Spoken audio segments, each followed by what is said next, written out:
Millionaire yelled at Nanny. She left in tears without telling anyone. Twins refused to eat, and he regretted it. Hi, my most beautiful family. Let's start with a prayer. Dear God, thank you for this loving YouTube family. Heal me and bless them all with peace, health, and joy. Amen. This is your Mr. Peter.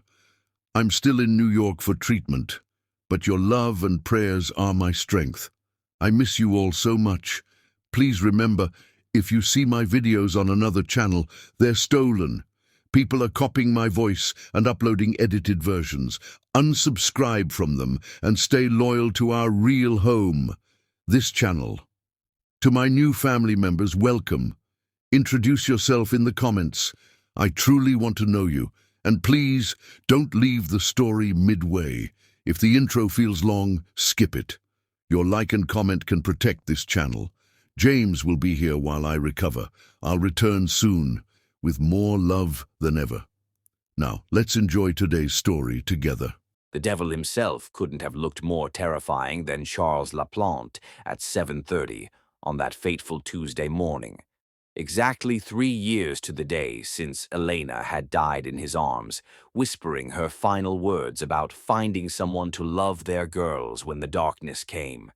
"Get them under control, or get out of my house." His voice cracked through the air like thunder, each word dripping with barely contained fury as he surveyed the chaos before him.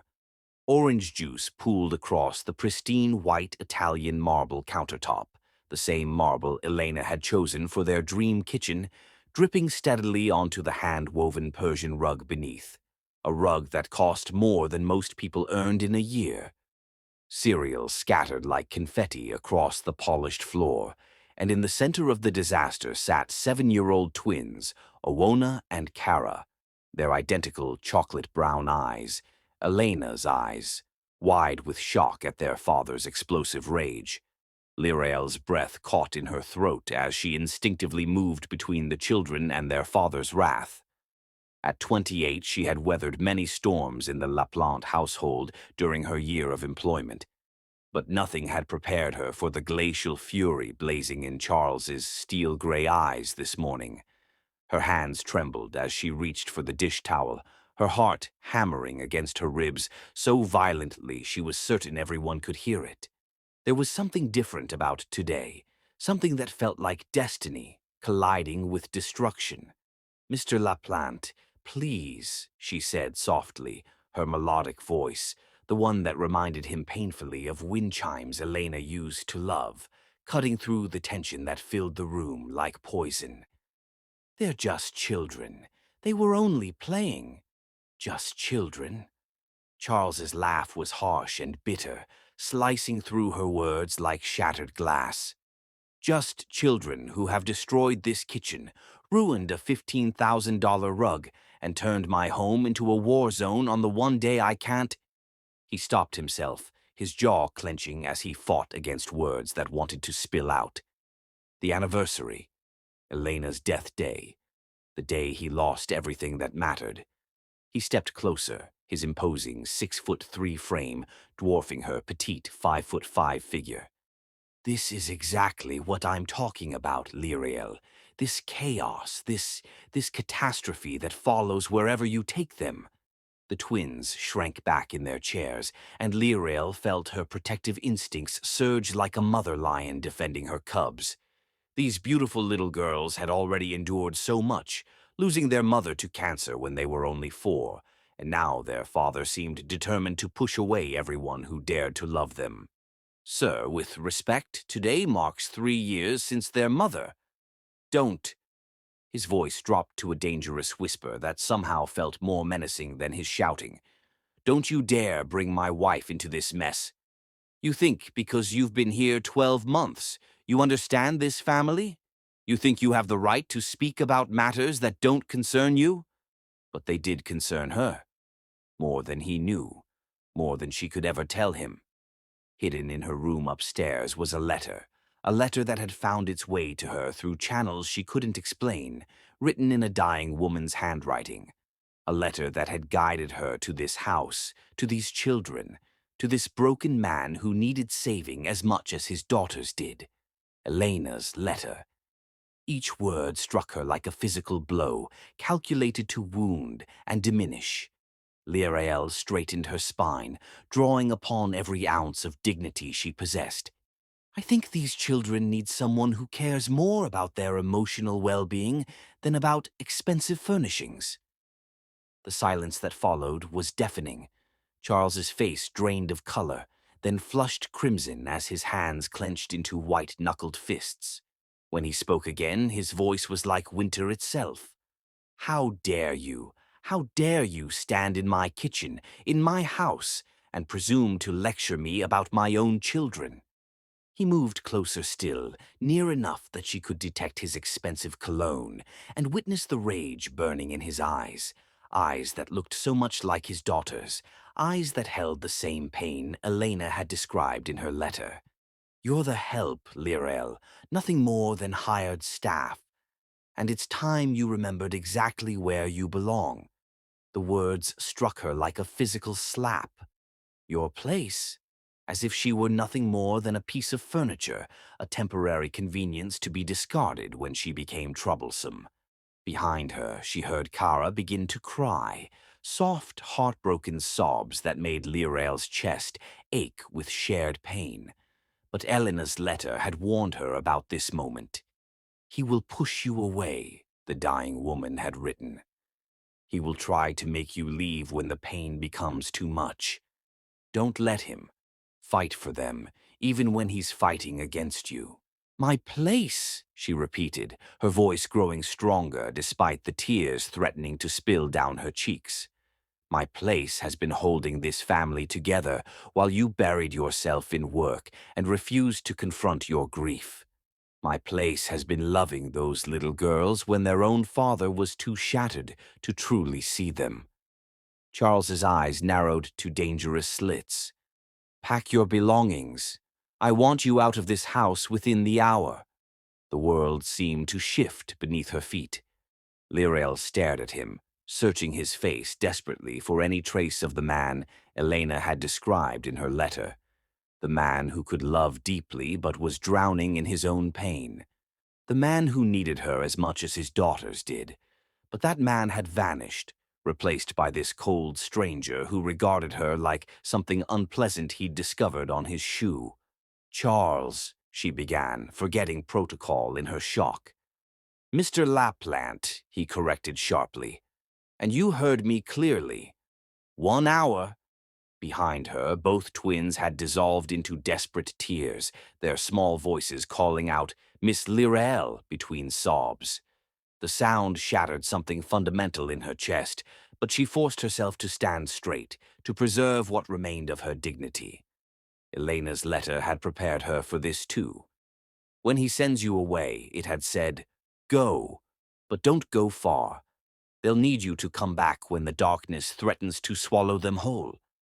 Very well, she said quietly, surprised by how steady her voice sounded, despite the storm raging inside her. I'll gather my things. She turned toward the children, her heart breaking at the sight of their tear-streaked faces. Owona reached out for her with desperate little hands, and Lirael had to grip the counter to prevent herself from gathering the child into her arms. I have to go now, my darlings, she whispered, her voice finally cracking under the weight of her sorrow. But remember what Miss Lirael always tells you, okay? You are brilliant and beautiful and brave, and you are so deeply loved. Never forget that you are treasured beyond measure. No. Kara leaped down from her chair, her small arms wrapping around Lirael's legs in a desperate embrace. Don't go. Please don't leave us. Kara, sweetheart. Girls, go to your rooms. Now. Charles's voice sliced through the moment like a blade, cold and final.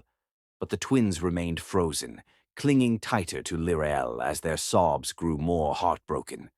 I said now, Charles thundered, his composure finally cracking completely. Come along, my precious ones, Lirael whispered, gently extracting herself from their desperate grip with practiced care. Go upstairs. Miss Lirael needs to gather her belongings. She couldn't bring herself to meet Charles's gaze as she walked past him, couldn't bear to witness whatever satisfaction or regret might be written there.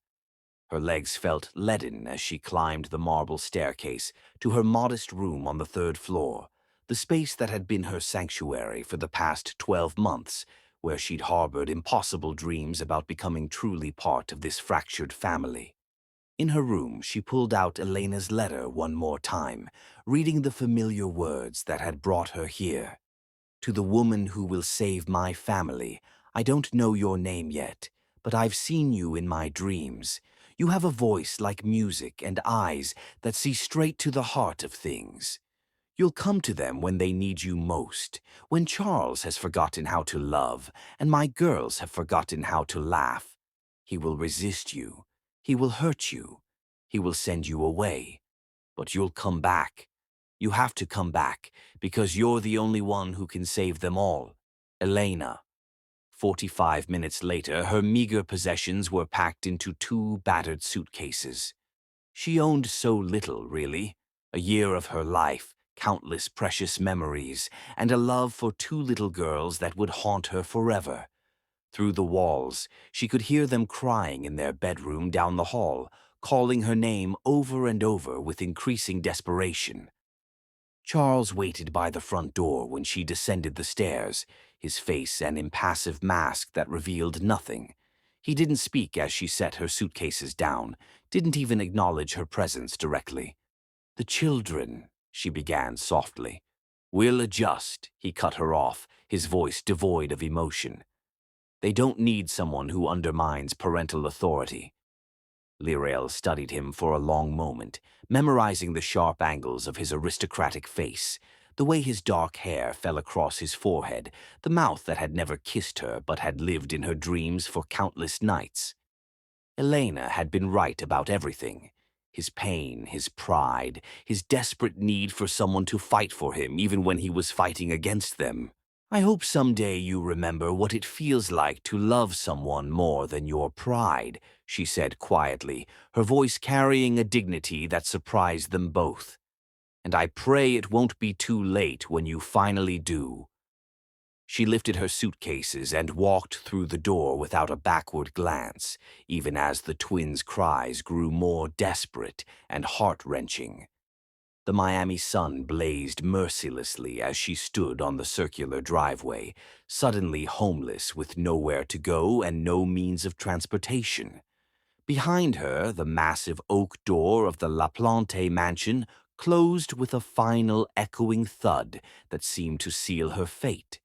But Elena's letter was still tucked safely in her purse, along with a phone number and an address where she was supposed to go, where she was supposed to wait, where she was supposed to prepare for the moment when Charles Laplante's world would crumble completely, and he would finally understand that some miracles come disguised as the very thing you're most afraid to lose. She had no way of knowing that in 6 days his daughter would stop breathing. She had no way of knowing that she would be the one to save her.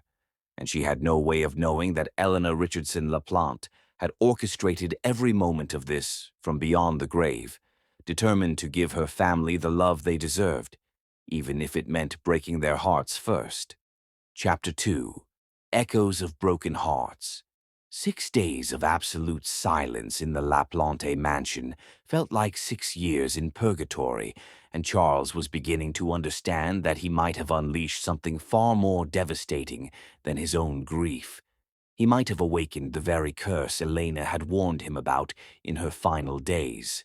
"Promise me," she had whispered in the hospital, her hand gripping his with surprising strength for someone so close to death. "Promise me you won't let the darkness win. Promise me you won't push away the angel I'm sending to save you all." He had promised, but he had lied. The twins hadn't spoken a single word since Lirael walked out that door. Not to him, not to each other, not even to Mrs. Rodriguez, the elderly housekeeper who had been desperately trying to coax them into eating something, anything, for the past 144 hours. They sat at the breakfast table like two beautiful specters, their identical chocolate-brown eyes staring straight ahead with an emptiness that made Charles's chest constrict with something perilously close to terror. But it was worse than simple silence. They were fading, literally fading before his eyes, growing paler and thinner each day, as if Lirael had taken their very life force with her when she left.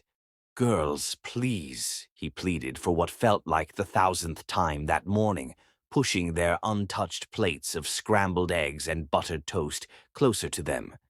"You have to eat something. You're going to make yourselves sick, and Miss Lirael wouldn't want—" Owona's sharp glare cut him off mid-sentence, her 7-year-old eyes holding more accusation than any courtroom jury could muster. But it was what she whispered next that stopped his heart cold. "Mama said you would do this." Charles felt the blood drain from his face. "What did you say?" "Mama came to me in a dream," Kara said quietly, speaking for the first time in 6 days. "She said you would send the angel away because you're too scared to love again. She said we have to be strong until you remember how."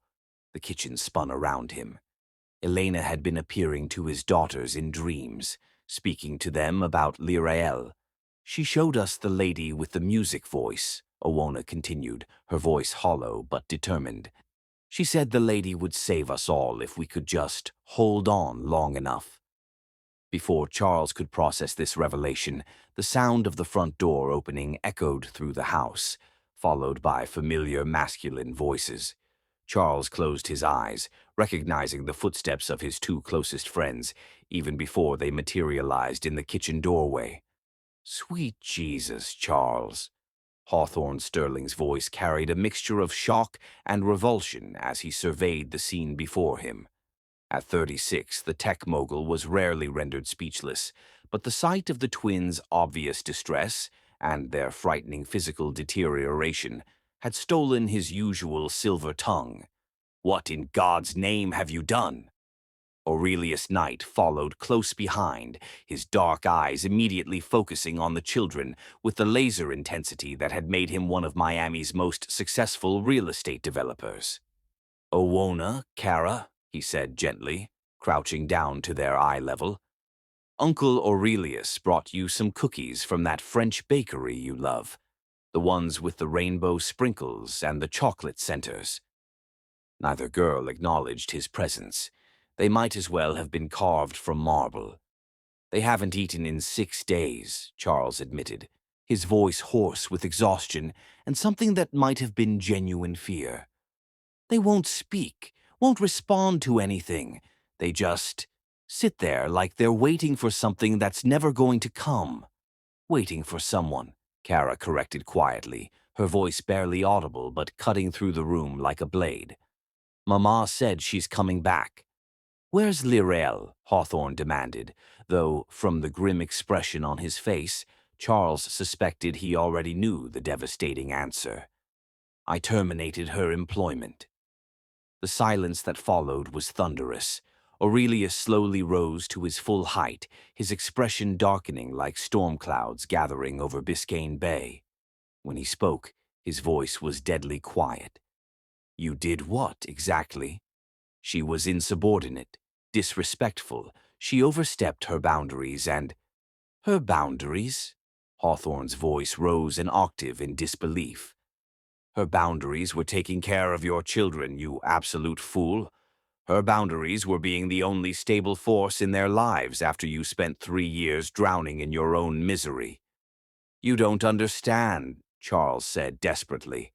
"It was the anniversary, Elena's death day, and Lirael was there in Elena's kitchen, acting like she belonged, like she had the right to— To what? To love your children." Aurelius moved closer, his presence imposing in the way that had intimidated countless business rivals over the years. To care for them when their own father was too lost in his guilt to see them suffering. "Elena asked me to find someone," Charles whispered, the words torn from somewhere deep inside him. "In the hospital, she made me promise, but when Lirael came, when she fit so perfectly into our lives, I couldn't handle it. I couldn't handle that Elena might have been right about everything. Hawthorne and Aurelius exchanged a look that Charles couldn't interpret. Charles, Hawthorne said carefully, what exactly did Elena say to you in the hospital? The memory crashed over Charles like a tsunami. Elena, pale and weak, but somehow radiant, gripping his hand with surprising strength. There's a woman coming, she had whispered. I've seen her in my dreams. She has a voice like music, and she'll love our girls like they're her own. She'll save you too if you let her. How will I know it's her? He had asked, humoring what he thought were morphine-induced hallucinations. You'll know. Elena had smiled. Because she'll make you so angry you'll want to send her away. That's how you'll know she's the one. The woman who can break through your walls is the one you'll fight the hardest. Elena knew, Charles said quietly, the truth hitting him like a physical blow. She knew Lyrael was coming. She described her perfectly. And God help me, I sent her away because she was exactly what Elena said she would be. Then fix it, Aurelius said simply. Find her and bring her home. I tried calling. I sent texts. She won't answer. Did you try groveling? Hawthorne asked acidly. Did you try apologizing for being a colossal ass? Did you try explaining that you're an emotionally damaged idiot who destroyed the best thing that ever happened to his family? Before Charles could answer, Kara spoke again, her voice ethereal and strange. She's with the teacher lady. Mama showed me in my dream, the one with the kind eyes who smells like books and coffee. She's waiting for you to come get her, but you have to hurry. Charles felt his knees buckle. Kara, how could you possibly? Mama knows things now, Owona said matter-of-factly. She said the angel is sad and hungry too, just like us. She said if you don't go soon, she might give up and fly away forever. Hawthorne was already pulling out his phone.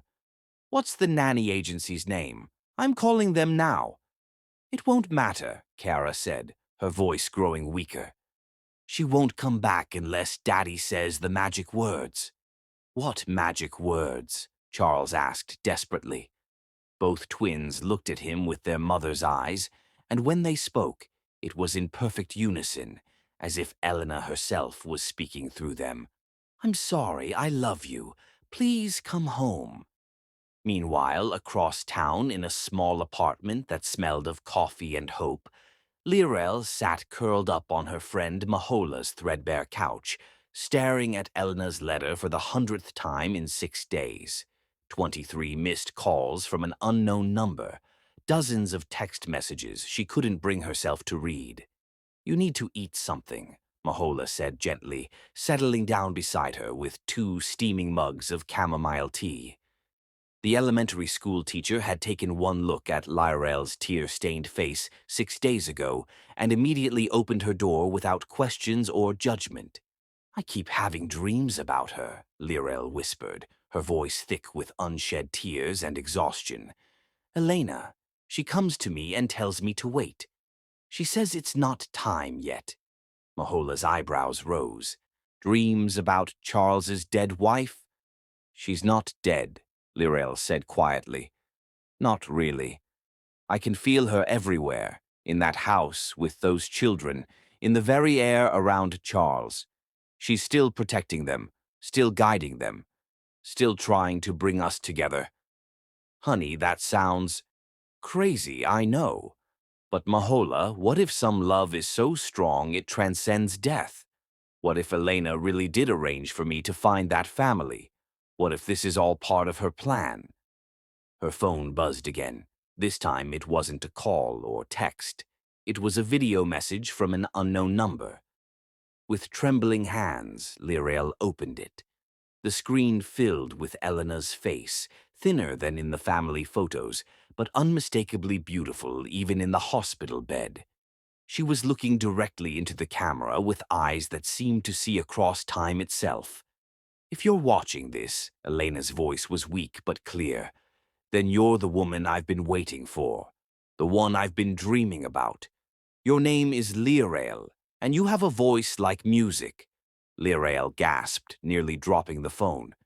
I made this video 2 days before I died, Elena continued. I don't know how it will find its way to you, but I know it will. Charles has your number in his phone under Angel. He won't remember putting it there, but he did, because I told him to while he was sleeping. Tears streamed down Lirael's face as Elena smiled from beyond the grave. Right now, you're probably sitting in a small apartment that smells like coffee, wondering if you imagined everything. You didn't. I brought you to them. I chose you. And when the time is right, when Charles has suffered enough to understand what he's lost, you'll go back. The video shook slightly as Elena leaned closer to the camera. Take care of my girls. Love them like they're your own. And Charles, be patient with him. He's forgotten how to trust love, but you'll remind him. You'll save them all. Elena's eyes filled with tears as she delivered her final message. Tell him I kept my promise. Tell him the angel is real. Tell him it's time to stop running from grace. The video ended, leaving Lirel sobbing in Mahola's arms. Her phone rang again. This time she answered. Lirael? Charles's voice was broken, desperate. Please, my daughters won't eat. They won't speak. They're dying without you, and I think I am too. Through her tears, she whispered the words Elena had taught her to say, I'll be right there. Because some promises are kept across the veil of death, and some love stories are written in heaven before they ever begin on earth. Chapter 3. Pride Before the Fall. The hurricane that was Deliverance La Plante arrived at Charles's front door, like an avenging angel descended from heaven, her designer heels clicking against marble with the precision of gunshots, and her emerald eyes blazing with righteous fury that could have reduced steel to ash. But it was what she carried in her hands that would change everything. What in God's name have you done to my nieces? She demanded, sweeping past Charles without so much as a greeting kiss, her perfectly styled auburn hair whipping behind her like a battle standard. At 42, Charles's older sister had built a media empire in New York through sheer force of will and an absolute inability to back down from any fight. Qualities that made her a formidable businesswoman and an absolutely terrifying sister when her family was threatened. But today she carried Elena's journal. Charles barely had time to close the door before she was striding toward the kitchen, her sharp gaze cataloging every detail of the house with the efficiency of a detective surveying a crime scene. Margaret Richardson called me. She said the girls haven't eaten in 6 days and that you've lost your mind completely. Deliverance, I can explain. Oh, you'll explain, all right. She spun around to face him, her emerald eyes, so much like his own, flashing with an anger he hadn't witnessed since they were children. But first, I want to see my nieces immediately. And then, little brother, you and I are going to have a conversation about Elena's final wishes. She found them exactly where Margaret had described, sitting at the kitchen table like two beautiful ghosts, their untouched breakfast growing cold and congealing in front of them. The sight hit Deliverance like a physical blow, all her fury temporarily replaced by heartbreak as she took in their hollow eyes and increasingly gaunt faces. "Oh, my sweet girls," she whispered, moving to kneel between their chairs with practiced grace. "Aunt Deliverance is here now." For a moment, neither twin responded. Then Kara's bottom lip began to tremble, and she threw herself into Deliverance's arms with a sob that seemed to come from her very soul. "She's gone, Aunt Deli. Daddy made the angel go away, just like Mama said he would, and now she's gone forever and ever." Deliverance held her niece close, her eyes finding Charles over the little girl's head. When she spoke, her voice was deadly quiet and twice as dangerous. "The angel? Mama told us about her in our dreams," Owona said softly. "She said Daddy would send her away because he's scared of love. She said we had to be brave until he remembered how to let people save him." Charles felt the world tilt sideways. How could they possibly know? Because, Deliverance said grimly, setting Kara gently back in her chair and standing to face her brother. Elena wrote it all down. She held up the leather-bound journal, its pages yellowed with age and marked with ribbons. Every dream, every vision, every single thing she saw about the woman who would come to save you all. The journal seemed to pulse with otherworldly energy in her hands. Margaret found this yesterday while cleaning out Elena's old desk. She'd hidden it behind a false panel, along with instructions that it should only be given to you when you'd made the biggest mistake of your life. Deliverance's voice dripped with condemnation. Congratulations, Charles. According to Elena's timeline, you're right on schedule. Charles stared at the journal as if it were a live snake.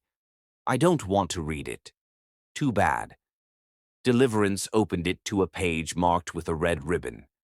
Listen to this entry, dated 1 week before she died.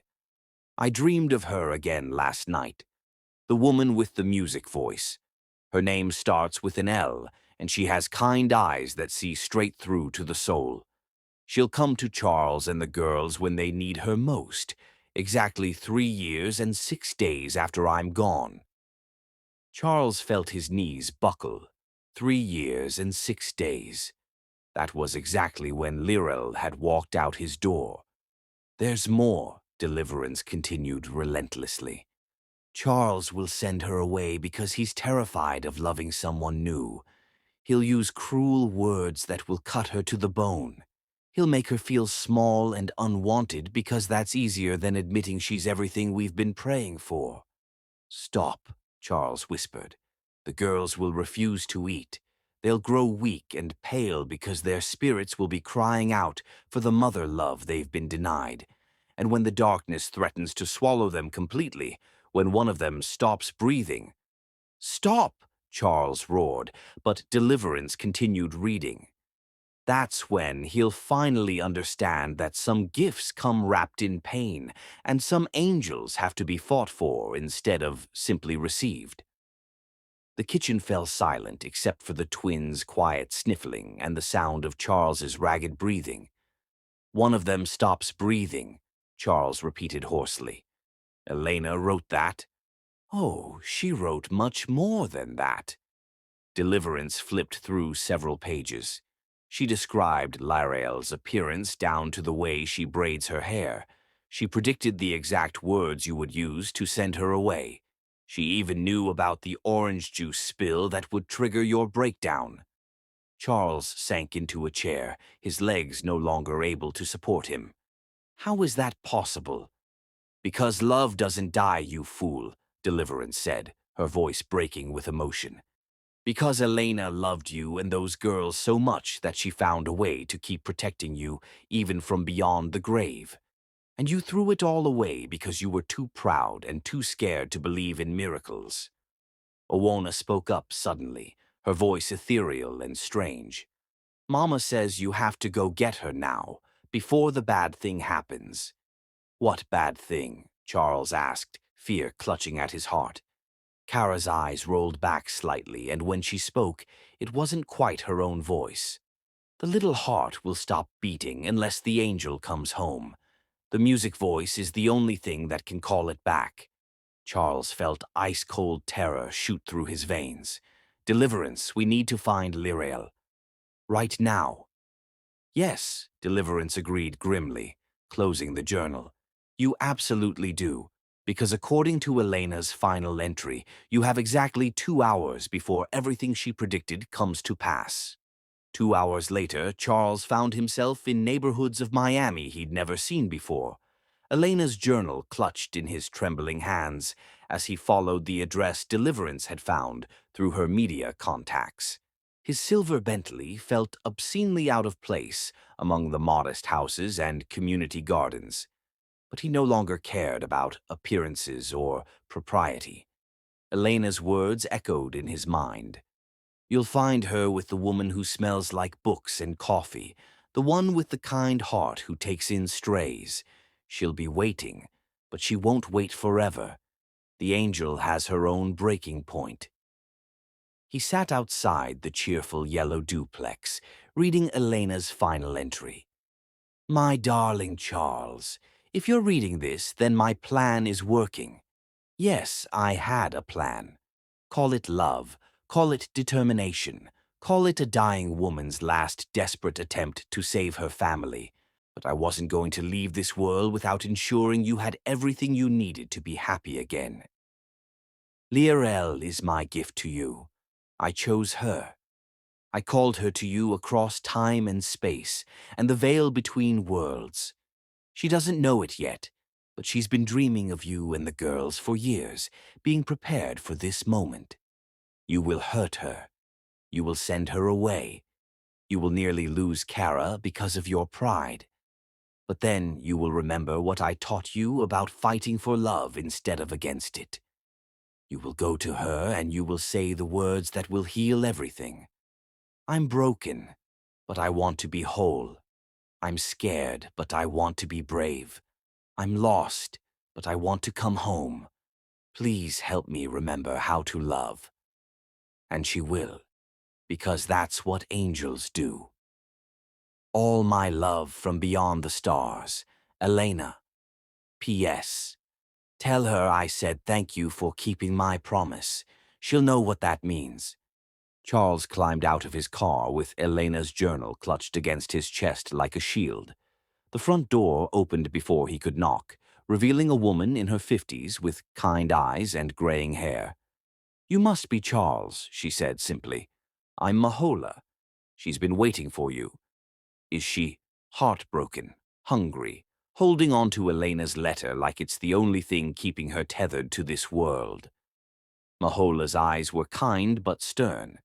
Elena told her you'd come, but she's starting to lose faith.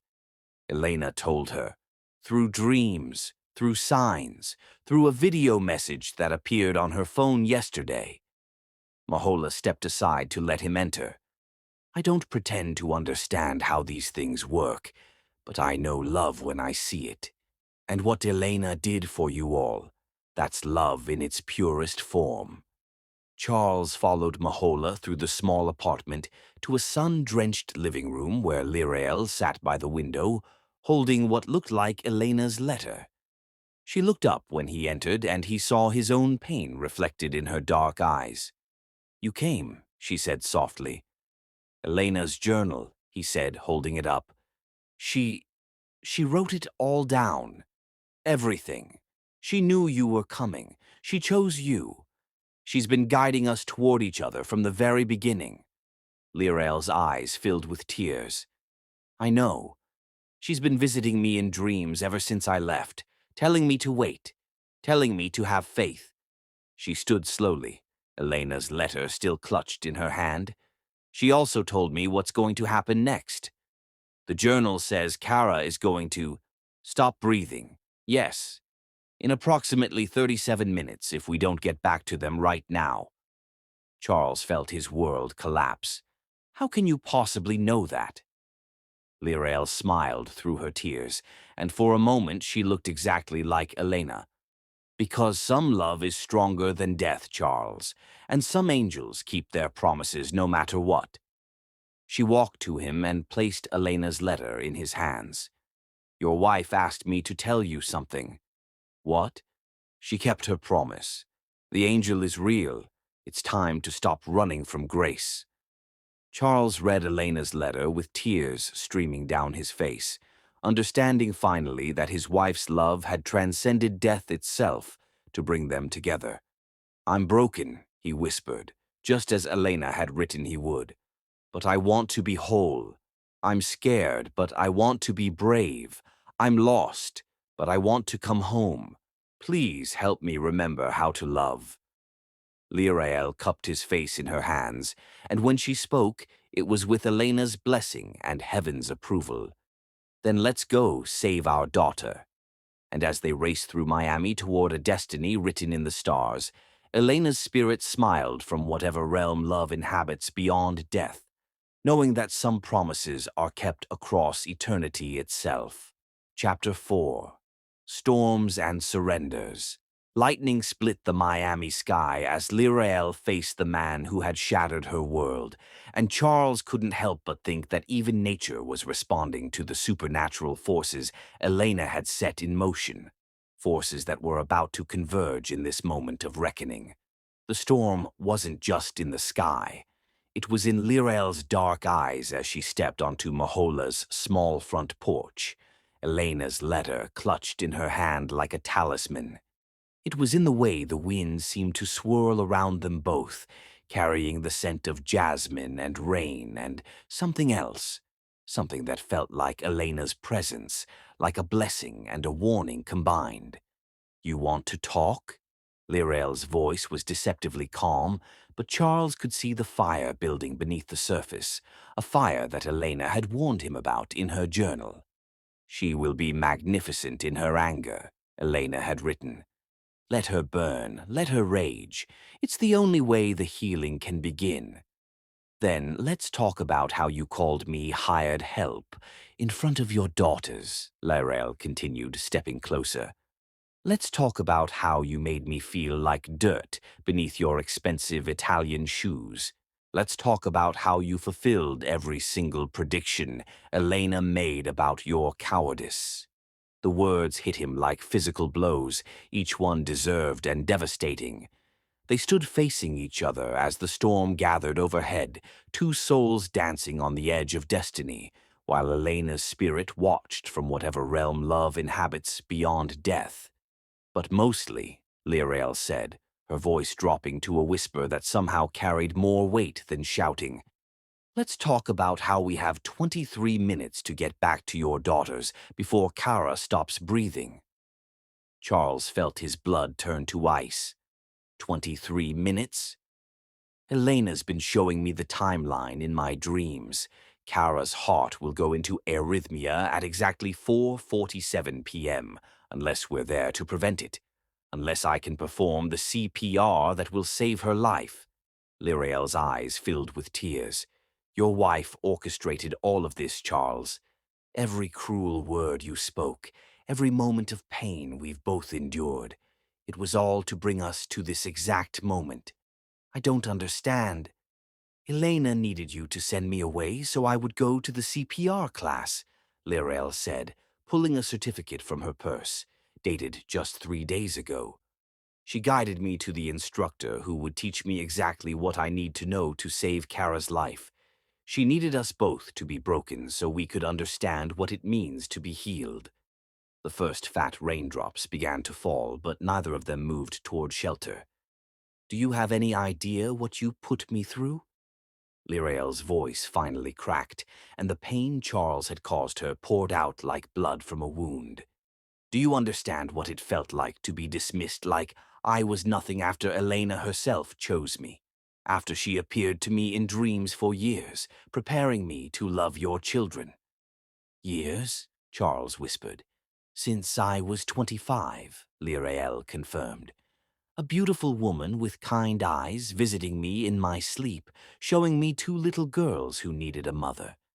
Teaching me Spanish lullabies I'd never heard before, showing me how to cut toast into star shapes, preparing me to love children I hadn't even met yet." Thunder crashed overhead, and suddenly Charles understood the magnitude of Elena's plan. "She didn't just choose you," he said with growing wonder. "She's been preparing you, training you, molding you into exactly what we needed." "And she prepared me for this moment too," Lirael said, stepping closer as the rain began to fall harder. "She told me you would hurt me because you were terrified of loving someone new. She told me you would send me away because you couldn't handle how perfectly I fit into your lives. She told me that when you came back to me, you would be broken and beautiful and finally ready to surrender." Charles felt something fundamental shift inside his chest, not breaking, but opening. "I am broken," he admitted, the words Elena had written flowing from him like prophecy. "But I want to be whole. I'm scared, but I want to be brave. I'm lost, but I want to come home." Lirael's breath caught. "Those are the exact words Elena told me you would say." because she wrote them in her journal, because she planned this entire conversation. Charles pulled out Elena's journal, its pages now damp with rain. She even knew about the storm. She knew we would stand here in the rain while her daughter's life hung in the balance, finally understanding that some love is worth fighting for. The rain was falling in earnest now, plastering their clothes to their bodies and turning the world into a hazy blur of water and emotion. But neither of them cared about getting wet. "She also told me what would happen next," Lirael said softly, stepping so close he could feel the warmth of her body despite the cool rain. "What?" "That you would kiss me in the storm, that it would be desperate and passionate and full of 3 years of loneliness finally finding its home, that it would be the kiss that seals our destiny and calls Kara's spirit back from whatever edge she's walking." Charles cupped her face in his hands, rain streaming down both their faces like tears of joy and sorrow combined. "And after you kiss me, we run to save our daughter, because that's what Elena's plan was always leading to, not just bringing us together, but making us strong enough to fight for the family she entrusted to our care." "Our daughter," Charles repeated, testing the words. "Our daughter," Lirael confirmed. "Elena told me Kara would call me Mommy for the first time right after I save her life. She told me that's when you'll finally understand that love doesn't replace what was lost. It honors it." Instead of answering with words, Charles kissed her, deep and desperate and full of 3 years of grief and guilt and stubborn pride finally surrendering to grace. When they broke apart, both breathing hard, the storm around them seemed to calm, as if Elena's spirit was sighing with satisfaction. "There's something else," Lirael whispered against his lips. "Something Elena made me promise to tell you." "What?" "She's not angry that you loved her memory more than you loved your life. She's proud that you loved her enough to grieve." "But Charles," Lirael's eyes filled with tears, "she's been waiting 3 years for you to understand that grief is love with nowhere to go. And now you have somewhere to put it." Charles felt the last of his resistance crumble. "I love you," he said, the words torn from his very soul. "I've been fighting it for months because I thought loving you meant betraying her memory. But Elena brought you to us. Elena chose you. Loving you honors her, doesn't it?" "Yes," Lirael whispered. "That's exactly what it does." Thunder crashed overhead one final time, and then the storm began to move away, leaving them standing in the gentle rain like two people baptized by heaven itself. "We have 17 minutes, Lirael said, checking the watch Elena had told her to buy, a watch that would help her time Kara's CPR perfectly. "Then let's go save our daughter," Charles said, taking her hand. As they ran toward his car, Charles felt Elena's presence one more time, a warm brush against his consciousness that felt like a kiss on the forehead, like a mother's blessing, like a wife's final gift of love. And he knew with absolute certainty that Elena Richardson LaPlante was smiling, because some love stories are written in heaven before they ever begin on earth, and some angels keep their promises across eternity itself. But most importantly, some wives love their husbands enough to find them the perfect woman to love when they're gone, even if it means orchestrating heartbreak first, teaching them that some gifts can only be received by broken hearts that have finally learned to heal. Chapter 5. When Angels Weep. The sound that shattered Charles's world wasn't thunder or breaking glass. It was the moment his 7-year-old daughter's breathing simply stopped, followed by a silence so complete it felt like death itself had entered the room and claimed what he loved most. "Kara!" Lirael's scream pierced the air as she dropped to her knees beside the child's motionless form on the kitchen floor. They had just walked through the front door, rain-soaked and hopeful, ready to rebuild their family, when they'd found Deliverance desperately trying to coax the twins into eating something, anything, for the 6th day running. But this was different. This was worse than Charles had imagined possible. Kara wasn't just unconscious. She wasn't breathing. No pulse, Lirael whispered, her fingers pressed against Kara's throat, her own face draining of color. Charles, call 911 now. She's not breathing. The world tilted sideways. Charles felt his knees buckle as he stared down at his daughter's blue-tinged lips, her chest terrifyingly still. For a moment he was paralyzed, not by fear, but by a crushing wave of memory. Elena in the hospital bed, her breathing growing shallower, the monitors falling silent.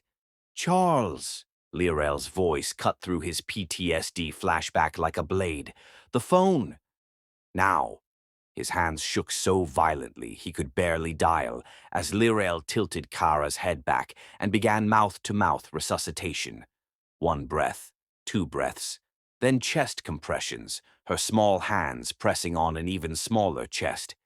911, what's your emergency? My daughter, she's not breathing, 7 years old. The words tumbled out in a panic, barely coherent. Sir, is someone performing CPR?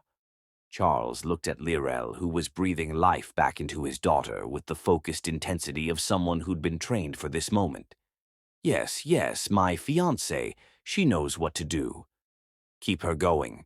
Paramedics are 3 minutes out. 3 minutes felt like 3 hours. Deliverance had gathered a sobbing Oona into her arms, shielding the little girl from the sight of her twin sister fighting for her life. Charles stood frozen, watching the woman he loved, literally breathing life back into his child. Come on, baby girl, Lirael whispered between compressions. Come back to us. Your daddy needs you. Oona needs you. I need you. On the 15th compression, Kara's eyes fluttered. On the 20th, she gasped, a horrible, ragged sound that was the most beautiful thing Charles had ever heard. There she is, Lirael sobbed, gathering the child against her chest as Kara began to cry weakly. There's my brave girl. The paramedics burst through the door just as Kara whispered, Miss Lirael. I'm here, sweetheart. I'm never leaving you again. In the ambulance, as they raced toward Miami Children's Hospital, Charles finally spoke. You saved her life. Anyone would have... No. His voice was rough with emotion and something deeper, a truth he'd been avoiding for months. You saved her life because you love her, because you've been more of a mother to her than... He couldn't finish the sentence. Dr. Sarah Martinez met them at the hospital with a team of specialists. Kara was immediately taken into intensive care, her small body hooked up to monitors and IVs. Mr. LaPlante, Dr. Martinez said quietly, your daughter went into cardiac arrest due to severe malnutrition and electrolyte imbalance. If your fiancée hadn't performed CPR when she did, she didn't need to finish. Charles felt something inside him shatter completely. Not just crack, shatter. He'd almost lost Kara, really lost her, forever. This is my fault, he whispered, sinking into the hallway chair. Elena died, and I couldn't protect her. I couldn't save her. And now I almost killed our daughter because I was too proud, too broken, too... Charles. Lirael knelt in front of him, taking his hands in hers. Look at me. When he finally met her eyes, she saw the depth of his trauma for the first time. This wasn't just grief. This was survivor's guilt, PTSD, the crushing weight of a man who blamed himself for every loss. Elena's death wasn't your fault, she said firmly. And Kara is alive. She's going to be okay. But Charles, you need help. Real help. You can't carry this alone anymore. Before he could respond, rapid footsteps echoed in the hallway. Margaret Richardson appeared, still in her black dress, her face white with panic. Where is she? Where's Kara? She spotted Charles, and her expression shifted to fury. You said they were fine, you said. She stopped when she saw Lirael. You, Margaret said, her voice barely controlled. You're here. Yes, Lirael said simply, standing to face Elena's mother. I'm here. Good, Margaret said, and her voice cracked. Good, because ... She took a shuddering breath. Because Elena asked me to make sure you would be... The words hung in the air like a bombshell. Charles looked up sharply. What did you say? Margaret's composure finally broke. Tears streamed down her face as she reached into her purse and pulled out a sealed envelope, yellowed with age. She wrote this a week before she died, Margaret whispered. Made me promise to find the right woman for her girls. Made me promise to help that woman, even if it meant going against my own prejudices. She held out the envelope to Lirael with trembling hands. She described you perfectly. Your kindness, your strength, your ability to love children who weren't your own. She said you'd have a musical voice and that you'd make the girls laugh again. Lirael took the envelope with shaking hands. Her name was written on it in Elena's handwriting.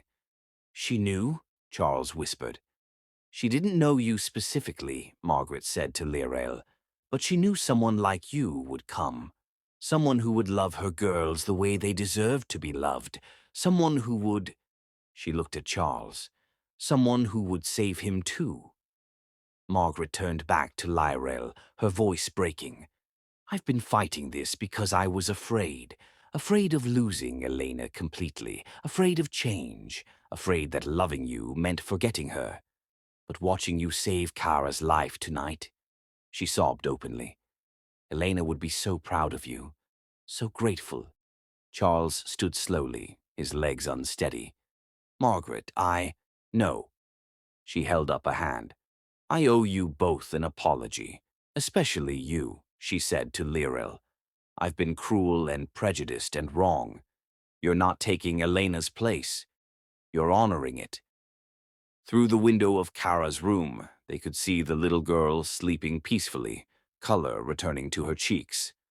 Owona sat beside her sister's bed, holding her hand. She's going to be okay, Dr. Martinez announced, joining them in the hallway. The CPR prevented any brain damage. Her heart rhythm is stable. She'll need to stay for observation, but she's going to make a full recovery. As if summoned by the good news, Kara's eyes opened. She looked around the room until she found Lirael's face. Mommy Lirael, she whispered, the words so soft they were barely audible. It was the first time she'd called her that. Lirael's heart broke and healed simultaneously. I'm here, baby girl. I was scared, but I heard you singing to me. I'll always sing to you. Always. Margaret watched this exchange with tears streaming down her face. May I read Elena's letter with you? Together, the three adults opened the envelope. Elena's handwriting was shaky but clear. To the woman who will love my daughters, if you're reading this, it means God has sent you to my family when they needed you most. I don't know your name or where you come from, but I know your heart.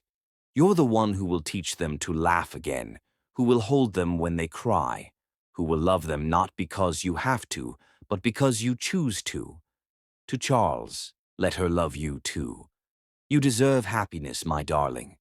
You deserve a partner who sees your worth and celebrates it every day. Don't let pride or fear keep you from the love that could heal your broken heart.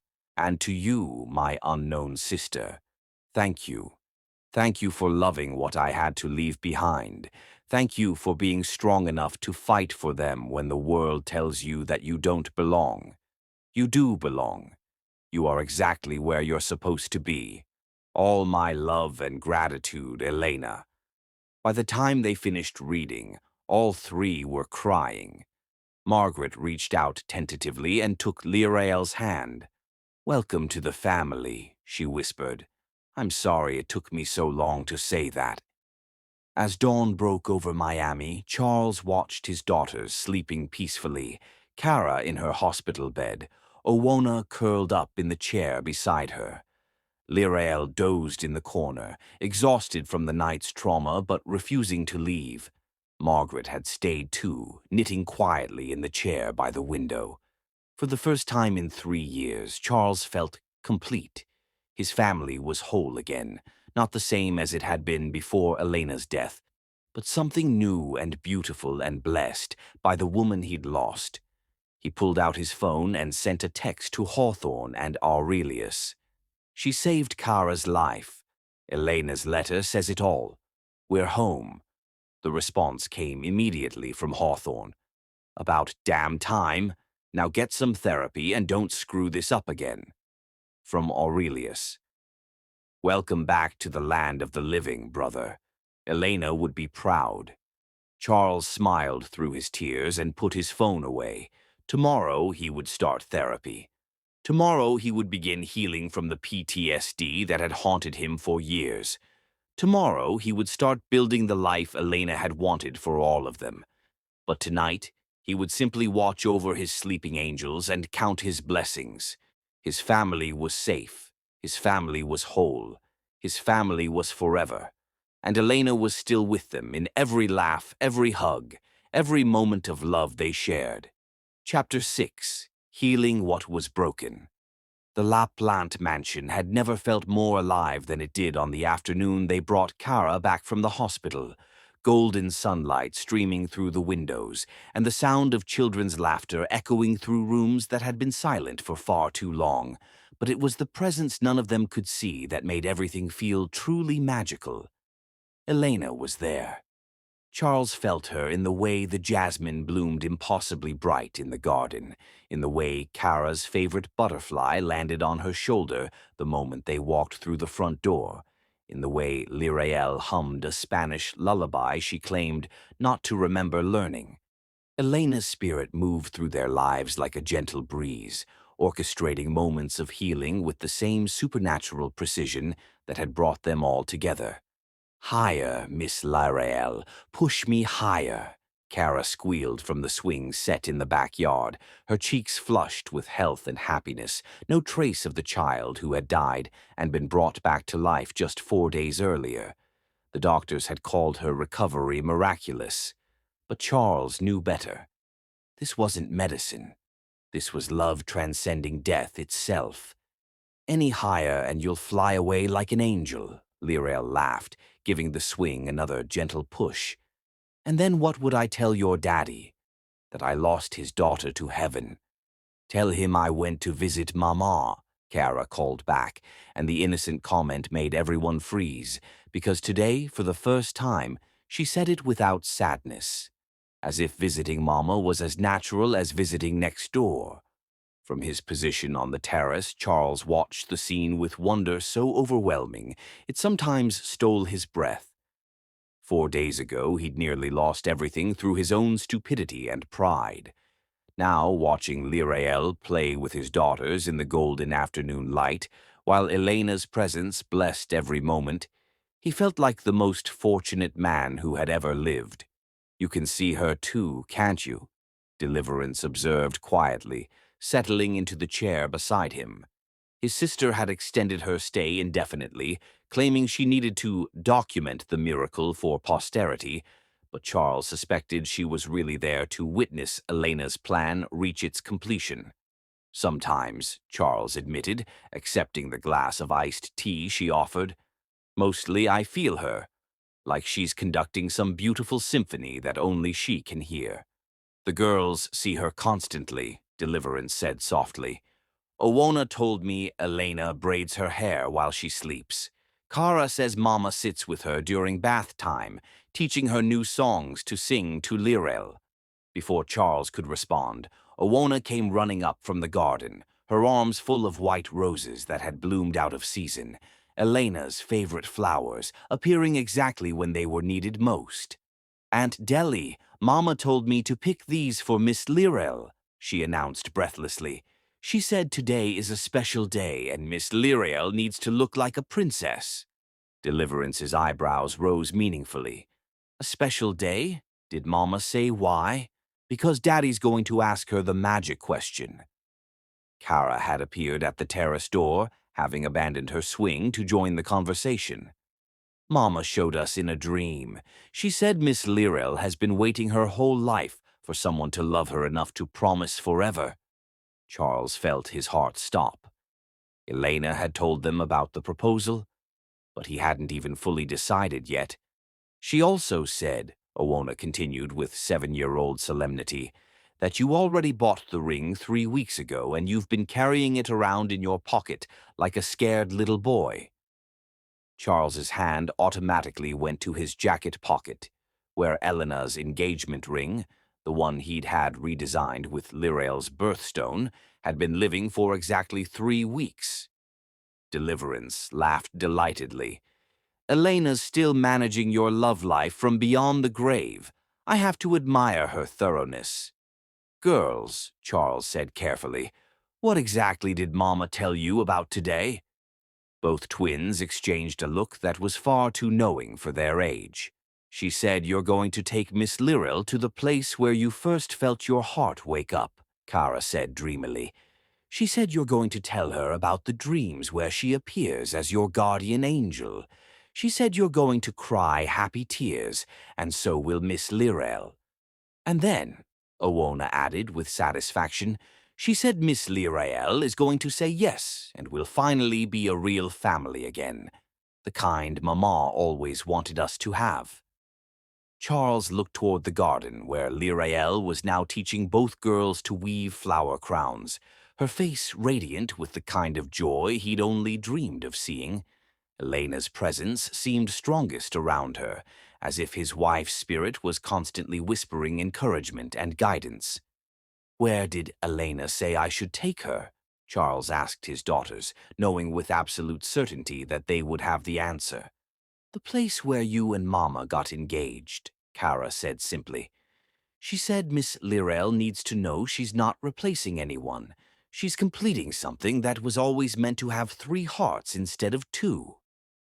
Charles felt tears prick his eyes. Elena had gotten engaged to him in the conservatory at Vizcaya, the same conservatory where she'd made him promise to find love again before she died. She also said, Owona added quietly, that she'll be there with you, that when you put the ring on Miss Lirael's finger, you'll feel Mama's hands blessing yours.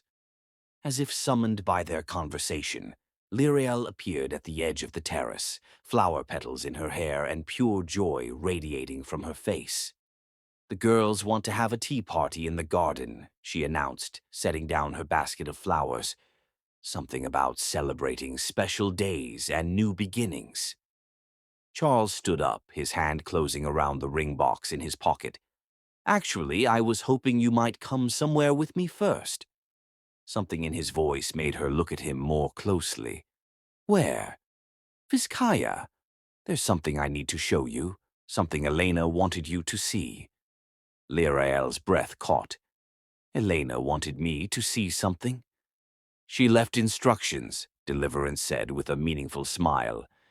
Very specific instructions about timing and location and, well, you'll see.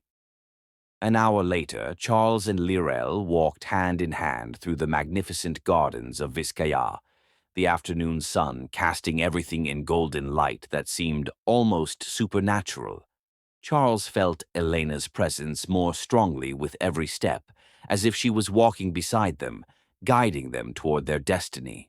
This place is magical, Lirael whispered, pausing to admire a fountain that sparkled like diamonds in the sunlight. Elena always said it was where earth touches heaven, Charles replied. She said the boundary between worlds is thinner here.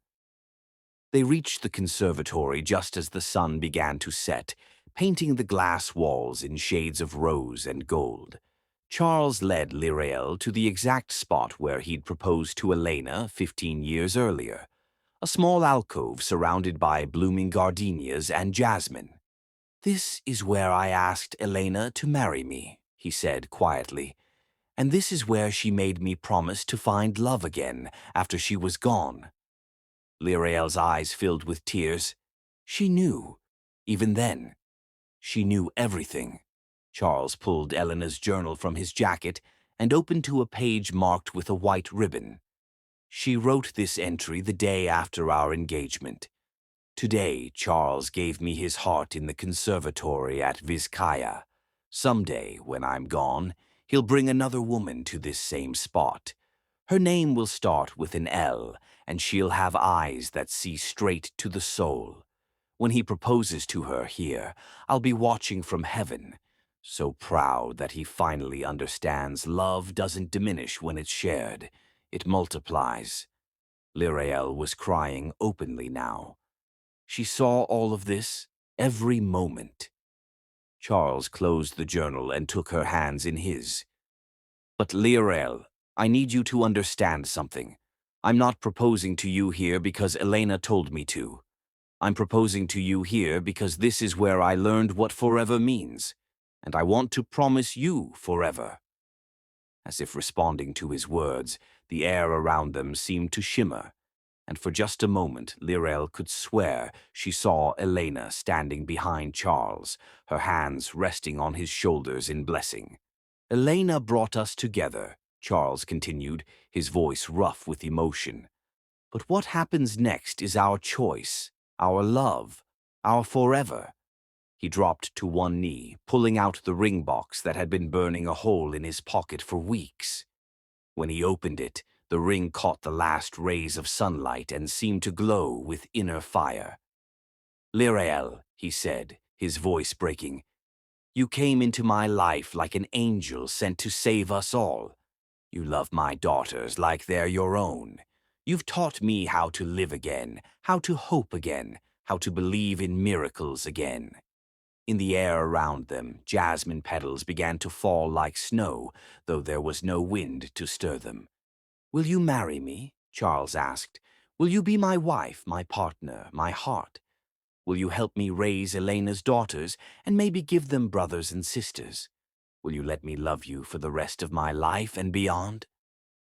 Through her tears, Lirael saw Elena more clearly now, radiant and smiling, her hands pressed to her heart in joy. When Elena spoke, only Lirael could hear her. Thank you for loving them better than I ever could have hoped. Thank you for being brave enough to catch what I had to let fall. Yes, Lirael whispered, and the words seemed to echo through dimensions. Yes, Charles. Yes to all of it. Yes to forever. As Charles slipped the ring onto her finger, they both felt it, Elena's hands covering theirs, warm and real and full of blessing. The air around them sparkled with something that might have been magic, or might have been love, or might have been the same thing. She's here, Lirael whispered. I know, Charles said, standing to kiss her as jasmine petals continued to fall around them, like benediction from heaven itself. When they finally broke apart, the conservatory was filled with the scent of Elena's favorite perfume, and both of them knew without a doubt that their love had been blessed by the woman who had orchestrated it all. Come on, Charles said, taking Lirael's hand and admiring the way Elena's ring sparkled on her finger. Let's go home and tell our daughters that Elena's plan worked. As they walked back through the gardens of Vizcaya, Elena's spirit smiled from whatever realm love inhabits beyond death, knowing that some promises are kept across eternity itself. Her family was complete. Her plan was fulfilled. Her love would live on in every laugh, every hug, every moment of joy they would share together. And in the conservatory behind them, white roses bloomed out of season, filling the air with the scent of heaven and the promise of happily ever after. Chapter 7. Dancing in the Fire. The morning of the twins' 8th birthday party arrived like a symphony of orchestrated magic, with caterers rushing through the mansion, florists arranging elaborate bouquets that seemed to bloom brighter in Lirael's presence, and two very excited little girls bouncing off the walls with anticipation.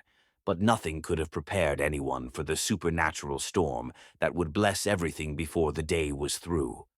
Elena was everywhere. She was in the butterflies that appeared in impossible numbers, landing on the birthday cake as if drawn by invisible hands. She was in the way the weather cleared from threatening clouds to perfect sunshine the moment Lirael stepped outside. She was in the white roses that kept multiplying in the garden, as if Eleanor herself was arranging the perfect backdrop for her daughter's special day. "Miss Lyrell, Miss Lyrell." Owona burst into the kitchen where Lyrell was directing the cake decorating, her face flushed with excitement, and her princess dress somehow staying pristine despite her bouncing energy. "The ponies know my name. They came right to me like Mama promised they would." "That's wonderful, sweetheart," Lyrell laughed, catching Owona before she could barrel into the caterers carrying delicate fondant decorations. "Your mama always did have a way with animals. She told them to be extra gentle today because it's our special day," Kara added, appearing in the doorway with her identical princess dress perfectly arranged. "She said today is the day our family becomes official in heaven's eyes." From across the kitchen, Charles watched this exchange with that familiar warmth spreading through his chest. 3 weeks had passed since their engagement, and Elena's presence had only grown stronger.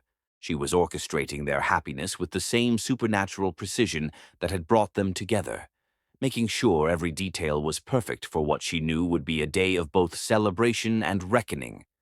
"Daddy," both girls called in unison. "When are Uncle Hawthorne and Uncle Aurelius arriving?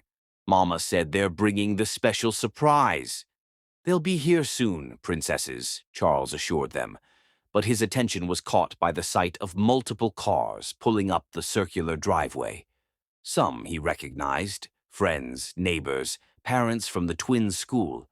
But one sleek black sedan made his stomach tighten with apprehension. Margaret Richardson had arrived, but before Charles could worry about potential conflict, Kara tugged on his sleeve with excitement that was impossible to ignore. "Daddy, look!" She pointed to where hundreds of butterflies had suddenly appeared in the garden, creating a living tapestry of orange and gold that took his breath away. "Mama sent them. She said butterflies are angels' messengers, and they're here to tell everyone that love is magic." Indeed, the butterflies seemed to be putting on a show. They danced in perfect spirals around the party decorations, landed on the birthday cake in formations that looked almost like letters, and followed Lyrell wherever she went, as if she were their queen. Margaret Richardson emerged from her car and stopped dead at the sight of the supernatural butterfly display. For a moment, her carefully composed mask slipped, and Charles saw wonder replace her usual disapproval. "Charles," she said quietly as she approached the terrace where he stood, watching the party preparations. "I need to speak with you about Eleanor, about recent discoveries." Before Charles could respond, both twins had spotted their grandmother and rushed to embrace her with the uncomplicated love of children. "Grandmother, you came!" Owona exclaimed. "Did you see the butterflies?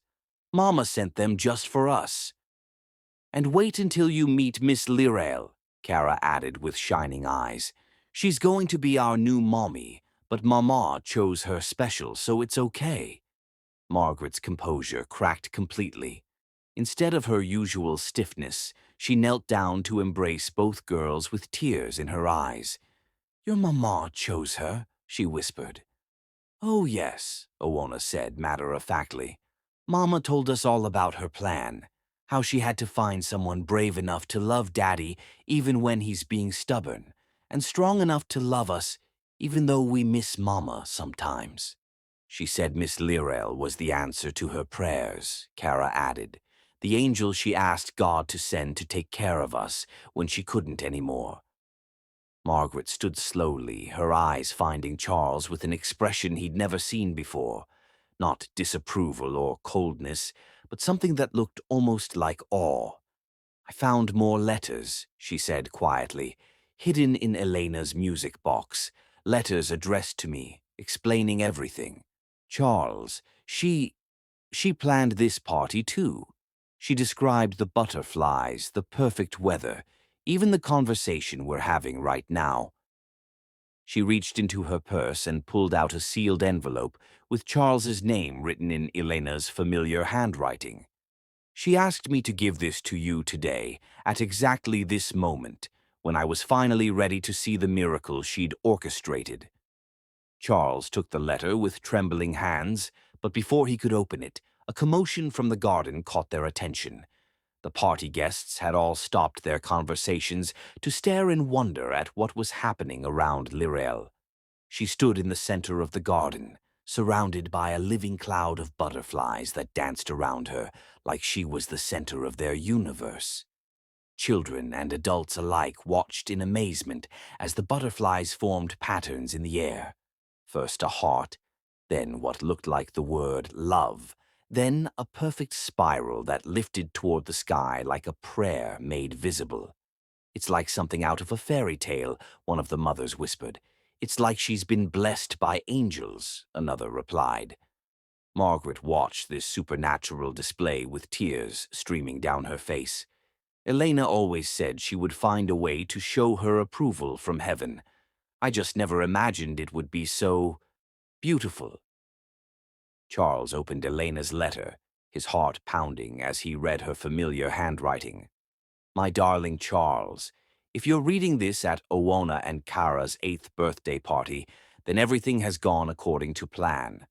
Margaret has finally seen the miracle for what it is, and Lirael is standing in our garden, surrounded by heaven's messengers. The butterflies are my gift to her and to you. They're proof that love transcends death, that some promises are kept across eternity itself, that the boundary between worlds dissolves when hearts are pure enough to see truth. Today, our family becomes complete, not because I'm being replaced, but because I'm being honored by the woman I chose to continue my love story. Watch the butterflies, my darling. They're spelling out my final message, the one I've been trying to send you since the day I died." Charles looked up from the letter just as the butterflies began to form letters in the air above Lirael's head. Slowly, clearly, they spelled out words that made everyone in the garden gasp with wonder. "Thank you for loving them." And then, as if responding to some celestial conductor, the butterflies began to sing, not with voices, but with the gentle harmony of their wings, creating music that sounded almost like Elena's favorite lullaby. Lirael looked directly at Charles across the garden, tears streaming down her face as she understood the magnitude of what was happening. Elena wasn't just blessing their love. She was announcing it to the world, making sure everyone present understood that this union had heaven's approval. Margaret walked to Lirael with shaking steps, the hostility and prejudice of months melting away in the face of undeniable miracle. "I'm sorry," she whispered, taking Lirael's hands in hers as butterflies continued to dance around them both. "I fought against Elena's plan because I was afraid of losing her completely. But watching this, seeing how the very heavens celebrate your presence in our family, I understand now." She looked into Lirael's eyes with genuine warmth for the first time. "You're not taking Elena's place. You're fulfilling it. You're the answer to every prayer she ever whispered for her children's future. And I promise you," Margaret continued, her voice breaking with emotion, "I will spend the rest of my life supporting the love that Elena died to orchestrate." The butterflies began to settle then, covering every surface of the garden like living flowers. Children laughed with delight as the magical creatures landed on their hands and hair. Adults stood in wonder, many wiping away tears as they witnessed something that could only be described as a miracle. Charles made his way to Lirael through the crowd of amazed guests, Elena's letter still clutched in his hand. "She's here," Lirael whispered as he reached her.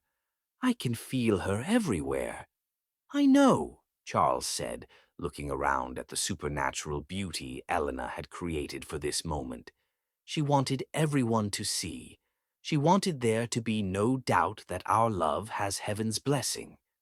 As if responding to his words, a single white butterfly, larger and more radiant than all the others, landed on Lirael's shoulder. When it spread its wings, the pattern looked exactly like Elena's face, beautiful and smiling and full of joy. "Hello, Elena," Lirael whispered to the butterfly. "Thank you for trusting me with your precious family." The butterfly stayed for a long moment, as if listening, then lifted off and flew in a perfect circle around Charles and Lirael before disappearing into the golden afternoon light. The party that followed was pure magic. Children played with butterflies that seemed eager to be their companions. Adults shared stories of love and loss and hope reborn. The twins held court like the little princesses they were, explaining to anyone who would listen that their mama had planned everything from heaven. As the sun began to set and the last guests departed, the garden still sparkled with butterflies that showed no inclination to leave. Margaret lingered on the terrace, watching her granddaughters chase fireflies that had joined the supernatural celebration. "I have something else for you," she told Charles and Lirael. "Elena's final gift." She handed them a small velvet box that contained two matching necklaces, delicate chains holding pendants shaped like butterflies, each one set with a stone that seemed to glow with inner light. "She designed them herself," Margaret explained, "one for each of you. She said they would help you remember that love never dies, it just transforms into something even more beautiful." As Charles fastened the necklace around Lirael's throat, they both felt it. Elena's presence, warm and loving and eternally grateful. That night, long after the twins had been bathed and read to and tucked into beds still covered with butterfly visitors, Charles and Lirael stood on their terrace watching the last of the magical creatures dance in the moonlight. "Do you think she'll always be with us like this?" Lirael asked, leaning against Charles's chest as butterflies continued to spiral around the garden like living stars.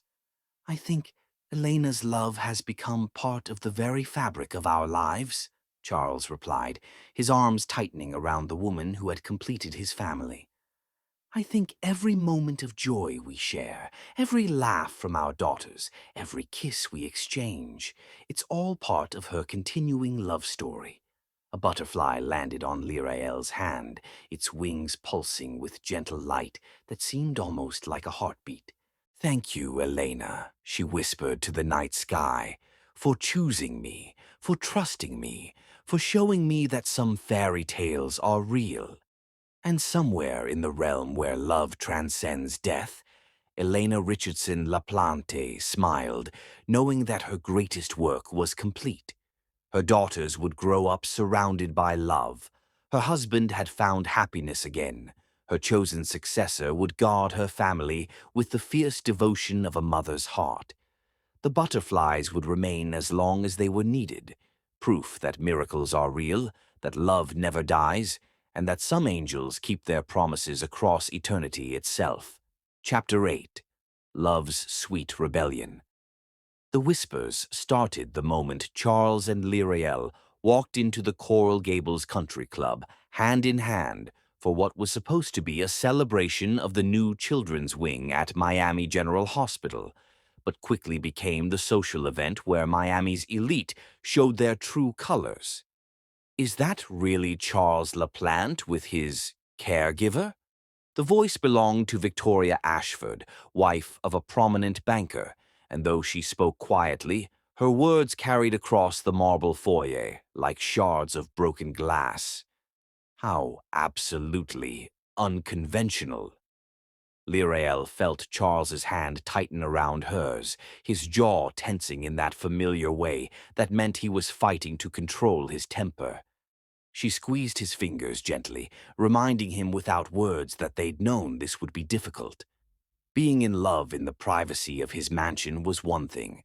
Presenting themselves as a couple to Miami's social elite was quite another. "Smile," she murmured, her voice steady despite the anxiety coiling in her stomach. "We're here for the hospital, remember?" "For the children." Charles looked down at her, his gray eyes softening as they always did when he looked at her. She was magnificent tonight in a simple but elegant black dress that hugged her curves perfectly, her natural beauty outshining every overjeweled socialite in the room. "You're right, And you're perfect. Mr. LaPlante, a booming voice interrupted their moment as Harold Whitmore, one of Charles's biggest business rivals, approached with his wife Constance in tow. How wonderful to see you here, and this must be— His eyes raked over Lirael with barely concealed disdain. Your date for the evening? My fiancée, Charles corrected firmly, his arm sliding possessively around Lirael's waist. Harold, Constance, I'd like you to meet Lirael. Lirael, the Whitmores. Constance Whitmore's smile was sharp enough to cut diamonds. How lovely. And what do you do, dear? Besides, well, she gestured vaguely, leaving the implication hanging in the air. I was a child development specialist before I came to work for Charles, Lirael replied calmly, though her cheeks burned with humiliation. Currently, I'm focused on raising his daughters and supporting various children's charities. How admirable, Harold said with false heartiness. Charles always did like his charitable projects. The word projects hit Lirael like a slap. She felt Charles go rigid beside her, his hand flexing as if he wanted to form a fist. If you'll excuse us, Charles said through gritted teeth, I see someone I need to speak with. He guided Lirael away before either of them could say something they'd regret, but the damage was done. As they moved through the crowd, similar conversations followed in their wake, polite on the surface but venomous underneath. The LaPlante name used to mean something in this city, Lirael overheard Patricia Worthington telling a group of women by the bar. Elena must be rolling in her grave. I heard she was the caregiver, another voice chimed in. You know what they say about the help getting ideas above their station? Each comment was another knife thrust, carefully aimed and precisely delivered. Lirael had known this would be difficult, but she hadn't been prepared for the casual cruelty of people who smiled to her face while sharpening their knives behind her back. I need some air, she whispered to Charles as they paused near the terrace doors. I'll come with you. No, stay, work the room. I'll be fine. Before he could protest, she slipped outside onto the moonlit terrace, grateful for the warm Miami night and the momentary escape from the suffocating atmosphere inside. She gripped the marble railing and tried to calm her racing heart, reminding herself of why she was doing this. The children, Charles, their future together. Having second thoughts. The voice behind her was cultured and smooth, belonging to a man she didn't recognize. He was handsome in a cold way, with silver hair and calculating blue eyes that reminded her unpleasantly of a shark. I'm sorry, do we know each other? Richard Blackwood, he said, extending a manicured hand. I'm an old friend of the family. Elena's family, that is. The way he said Elena's name was loaded with meaning. I couldn't help but notice you seem overwhelmed by all this. I'm fine, thank you. Are you? He moved closer, and Lirael fought the urge to step back. Because from where I'm standing, you look like a woman who's just realized she's in over her head. What do you want, Mr. Blackwood? His smile was predatory. I want to help you. You seem like a lovely young woman, but this— He gestured toward the party inside. This isn't your world, is it? These people will never accept you. They'll smile to your face and tear you apart behind your back for the rest of your life. His words hit too close to home, echoing her own fears with surgical precision. Charles loves you now, Blackwood continued, his voice deceptively gentle. But love fades. And when it does, when the novelty wears off and he remembers what he could have had with someone from his own world, where will that leave you? That's enough. Charles's voice cut through the night air like a blade. He materialized beside Lirael, his face a mask of cold fury. Blackwood, I should have known you'd slither out from whatever rock you've been hiding under. Charles, good to see you too. Blackwood's smile never wavered. I was just having a delightful conversation with your companion, my fiancé, and if you're done spreading poison, I think it's time for you to leave." "Oh, I'm just leaving anyway. Early morning tomorrow. Some business opportunities that require my attention."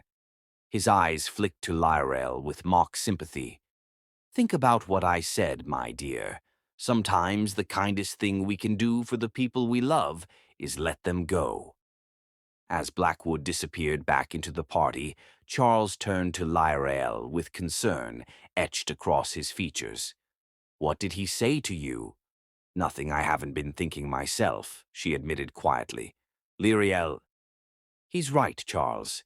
This isn't my world. I don't belong here, and everyone knows it." Her voice was steady, but he could see the pain in her dark eyes. "Maybe it would be better if—" "No." The word came out with such force that she startled. "No, I won't let you do this. I won't let them make you believe you're not good enough." "But what if they're right? What if I am just holding you back from the life you should have?" Charles cupped her face in his hands, his thumbs brushing away tears she didn't realize had fallen. "You are my life. You and the girls. You're everything that matters to me. I don't give a damn what these people think. But your business, your reputation, mean nothing without you." His voice was fierce, desperate. "Lyrael, listen to me. I spent 3 years living like a ghost, going through the motions of existence without really being alive. You brought me back to life. You brought my daughters back to life. If society has a problem with that, then society can go to hell." Before she could respond, the terrace doors opened and Hawthorne Sterling emerged, his expression grim. "Charles, we need to talk. Now." Something in his tone made both Charles and Lyrael go cold. "What is it?" "Blackwood's been busy. He's been spreading rumors all evening. About Lyrael's background, about your judgment, about the stability of your business." Hawthorne's jaw was tight with anger. "He's also been talking to some of your biggest investors. 3 of them have already called me tonight to express concerns about your recent personal choices." The words hit Lyrael like a physical blow. "He's trying to destroy your business because of me. He's trying to destroy my business because he's a jealous bastard who never got over losing a deal to me 10 years ago," Charles corrected fiercely. "This has nothing to do with you and everything to do with him finding a weakness to exploit." "But I am a weakness, aren't I?" Lyrael's voice was barely above a whisper. "I'm the thing he can use against you." "Lyrael, don't—" "I should go." She was already moving toward the terrace doors, her decision crystallizing with painful clarity. "I should leave before this gets any worse." "Like hell." Charles caught her arm gently but firmly. "We're not running away. We're not giving him what he wants." "Charles, be reasonable," Hawthorne interjected. "If you lose those investors, then I'll find new ones. I'll rebuild from scratch if I have to." Charles's voice was absolute, unyielding. "But I won't sacrifice the woman I love to save my business." The conviction in his voice, the unwavering certainty in his eyes, made Lyrael's breath catch. "You could lose everything." "I already lost everything once," he said quietly. "When Elena died, I lost my way, my purpose, my will to live. You gave all of that back to me. Money can be earned again, businesses can be rebuilt, but love like this is once in a lifetime." Tears spilled down her cheeks as she stared at him, this incredible man who was willing to risk everything for her. "I love you," she whispered. "I love you too. Which is why we're going back in there, and we're going to show them exactly what we're made of." Hand in hand, they walked back into the party with their heads held high. The whispers followed them, but for the first time that evening, Lyrael didn't care. Let them talk. Let them judge. She had something they would never understand. A love worth fighting for. As the evening wore on, she watched Charles work the room with renewed determination, introducing her proudly to everyone they met, never letting anyone treat her as anything less than his equal. And slowly she began to see what he saw, that the people who mattered, the ones worth knowing, judged them by their character rather than their circumstances. By the time they left the country club that night, Lirael felt something she'd never felt before in Charles's world.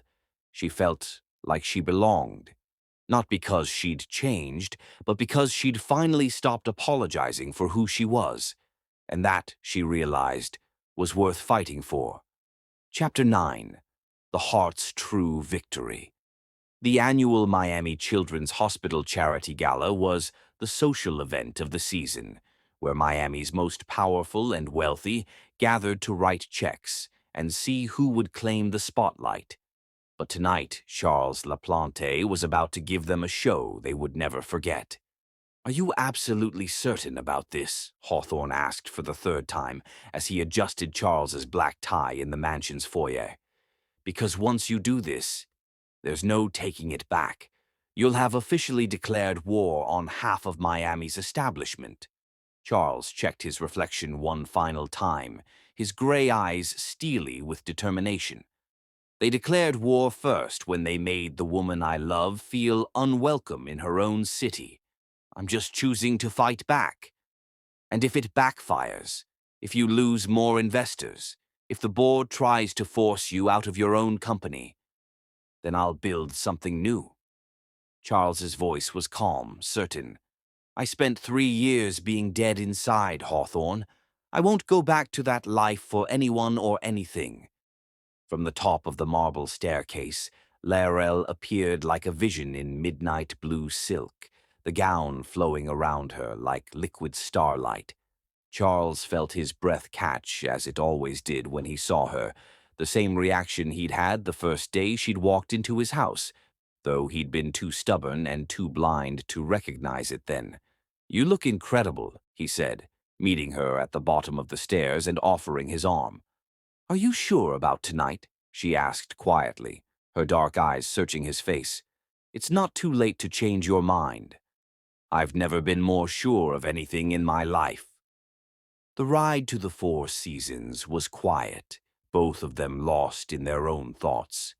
Lirael stared out the window at the glittering Miami skyline, still hardly believing that in a few hours Charles would announce their engagement to the very people who had spent weeks whispering about their relationship behind closed doors. "Nervous?" Charles asked, reaching over to take her hand. "Terrified," she admitted. "What if they—" "Then we'll face it together."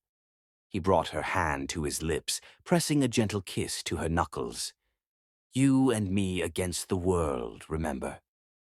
The hotel ballroom was already packed when they arrived, the cream of Miami society gathered in their finest attire, champagne flowing like water, and conversation buzzing with the usual mix of business deals and social gossip. Charles felt the familiar hush fall over nearby conversations as he and Lirael made their entrance, but tonight he welcomed the attention. "Charles!" Margaret Richardson materialized in front of them like an avenging angel in black Chanel, her expression coldly furious. "I need to speak with you, privately." "Margaret."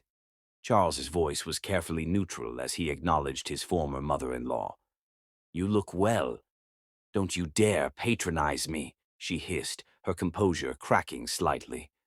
"I know what you're planning tonight.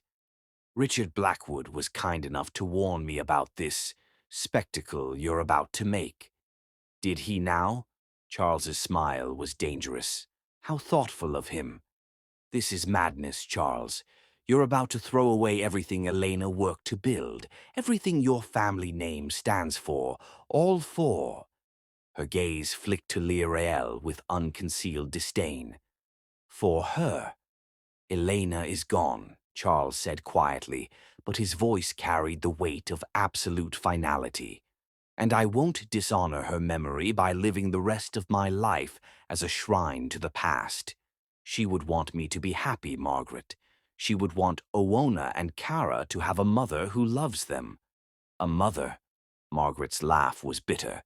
That woman will never be their mother. She doesn't have the breeding, the education, the— She has their hearts, Charles interrupted, his voice rising slightly. She has mine, and that's all that matters. Before Margaret could respond, the sound of a microphone being tested echoed through the ballroom. Dr. Sarah Martinez, the pediatric attending who had treated Kara, was stepping up to the podium to begin the evening's program. "If you'll excuse us," Charles said coldly, offering his arm to Lirael, "we have a future to announce." They made their way through the crowd toward their table, where Hawthorne and Aurelius were already seated with their respective dates. Deliverance had flown in from New York, specifically for this evening, and she stood to embrace both Charles and Lirael as they approached. "Ready to change the world?" she asked, with a grin that reminded Charles of their childhood conspiracies. "Ready," he confirmed. Dr. Martinez spoke beautifully about the Children's Hospital and the difference that charitable donations made in the lives of young patients. Several other speakers followed, including prominent businessmen and society ladies who basked in the applause for their philanthropic efforts. Then it was Charles's turn. As he made his way to the podium, Charles could feel the weight of hundreds of eyes upon him. Conversations quieted to a murmur, then stopped altogether as the crowd sensed that something significant was about to happen. "Good evening," he began, his voice carrying clearly through the ballroom's excellent acoustics. "Most of you know me as Charles LaPlante, CEO of LaPlante Industries, father to Owona and Kara, and widower of the late Elena Richardson LaPlante." A respectful silence settled over the crowd at the mention of Elena's name. "Tonight, I want to talk to you about love," Charles continued, his eyes finding Lirael's in the crowd. "About the different forms it takes and about what it means to fight for what matters most." A murmur of curiosity rippled through the audience. This wasn't the usual speech they'd expected. "3 years ago, I lost my wife to cancer. In losing her, I also lost myself. I became a shadow of the man she'd married, the father my daughters deserved. I was drowning in grief and pride and fear, and I couldn't find my way back to the surface." His voice grew stronger, more passionate as he spoke. "Then a remarkable woman walked into my life. She didn't come seeking wealth or status or social position. She came seeking only the chance to care for 2 little girls who needed someone to see them, to love them, to help them heal." Charles paused, letting his words sink in before continuing. "That woman taught my daughters to laugh again. She helped them through nightmares and homework and the 1,000 small struggles of growing up without their mother. She brought light back into a house that had been dark for too long." In the audience, Lirael felt tears prick her eyes as she listened to Charles speak. Around her, the crowd was completely silent, hanging on his every word. "But more than that," Charles continued, his voice growing tender, "she taught me how to live again, how to love again, how to be the man my daughters needed and the man I wanted to be." He looked directly at Lirael then, his love for her written clearly across his face for everyone to see. "That woman is Lirael, and she is the love of my life. Tonight I want to announce to all of you that she has agreed to become my wife." The silence that followed was deafening. Then, like a dam breaking, conversation exploded throughout the ballroom, some shocked, some disapproving, some genuinely pleased. But Charles wasn't finished. "I know some of you have questions about this relationship," he said, his voice cutting through the noise. "Some of you have expressed concerns about the differences in our backgrounds, our circumstances, our social positions." His tone hardened slightly, becoming more forceful. "To those people, I say this. Lirael's worth isn't measured by her bank account or her pedigree or the schools she attended. It's measured by her character, her compassion, her strength, and her capacity to love." The crowd was silent again, some people looking uncomfortable as they recognized themselves in his words. She has faced prejudice and cruelty from people who should know better, simply because she dared to love me and my children across social lines they consider sacred. But she has faced it with grace and dignity that puts the rest of us to shame. Charles's voice grew passionate, commanding. I have spent my entire adult life being the man society expected me to be. I married the right woman from the right family. I built the right kind of business.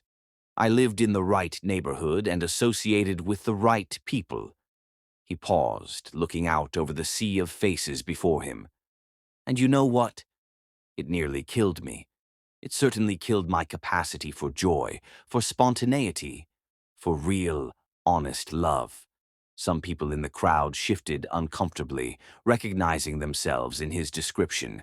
Lirael didn't save me because she was convenient or appropriate or socially acceptable, Charles continued. She saved me because she saw something in me worth saving. She fought for my daughters when I was too lost in my own pain to fight for them myself. She taught me that love isn't about meeting society's expectations. It's about finding someone who makes you want to be your best self. In the audience, Lirael was crying openly now, overwhelmed by the public declaration of love and the fierce protection in his voice. So to those of you who disapprove of my choice, Charles said, his voice rising, I say this. I don't need your approval.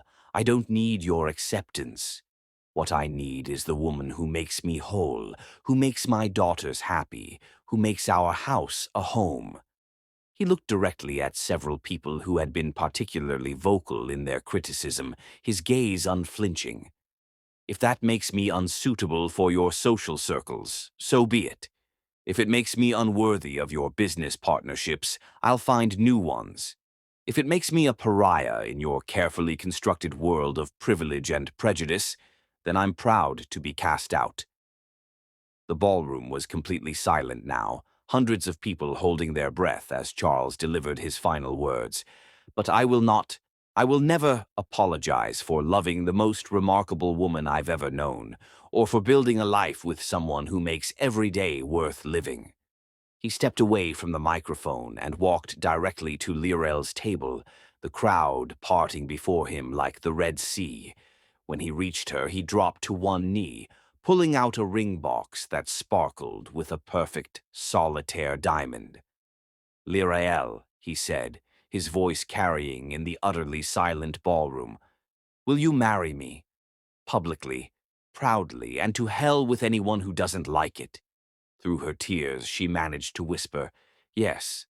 The ring slid onto her finger perfectly, and as Charles stood to kiss her, the ballroom erupted. Some people applauded enthusiastically. Hawthorne and Aurelius were cheering loudly, and Deliverance was wiping away tears. Others sat in shocked silence. A few actually got up and left. But Charles and Lirael didn't care about any of that. They were lost in each other, in the promise of forever, in the knowledge that they had just publicly chosen love over convention, truth over comfort, and their own happiness over society's approval.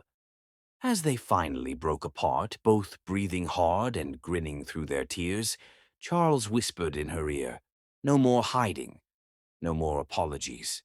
Just us, for the rest of our lives. Just us, she agreed, and meant it with every fiber of her being. The battle lines had been drawn, but love had won the day. Chapter 10. Forever starts today.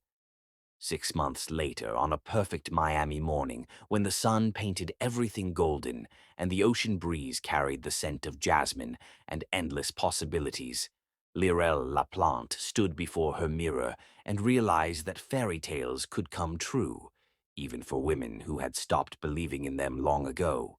Miss Lirael, you look like a real princess, Kara exclaimed from her perch on the bed, her flower girl dress a confection of ivory silk and delicate lace that matched the twins' barely contained excitement. Even prettier than Cinderella. Much prettier, Owona agreed solemnly, carefully carrying Lirael's bouquet of white roses and baby's breath. Daddy's going to cry when he sees you. He always cries when you look extra beautiful. Lirael laughed, the sound bubbling up from a place of pure joy she'd never known existed. Your daddy does not cry. He does too, Kara insisted. We've seen him. He gets all sniffly when he thinks we're not looking, especially when you're singing to us or when you help us with our homework, or when you make his favorite chocolate chip cookies. In the 6 months since Charles's dramatic proposal at the charity gala, their lives had transformed completely. The social fallout had been swift and sometimes brutal. Several business associates had indeed severed ties, and certain circles of Miami society had closed their doors permanently. But for every relationship they'd lost, they'd gained two more with people who valued authenticity over artifice, love over lineage. Charles's business had not only survived but thrived beyond all expectations. New investors, attracted by his integrity and passion, had stepped forward to replace those who'd left. La Plante Industries had expanded into sustainable development and children's charitable foundations, projects that gave both Charles and Lirael a sense of purpose beyond profit. Are you ready, sweetheart? Deliverance appeared in the doorway, elegant in her role as matron of honor, her eyes bright with unshed tears. The car is here, and if we don't leave soon, your groom is going to wear a hole in the church floor from pacing. Lirael took one last look at herself in the full-length mirror. The wedding dress was perfect, simple, elegant, with a flowing skirt that moved like water and delicate beadwork that caught the light like captured starlight. But more than the dress, it was the glow of happiness on her face that made her beautiful. For the first time in her life, she felt like she was exactly where she belonged, with exactly the right people, about to begin exactly the right future. I'm ready, she said, and meant it with every fiber of her being.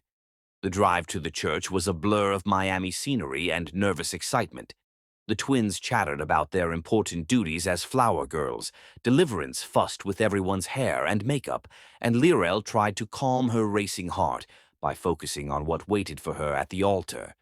Charles, her Charles, the man who had chosen her over social convention, who had fought for their love against every obstacle, who had made her believe that she deserved happiness beyond her wildest dreams.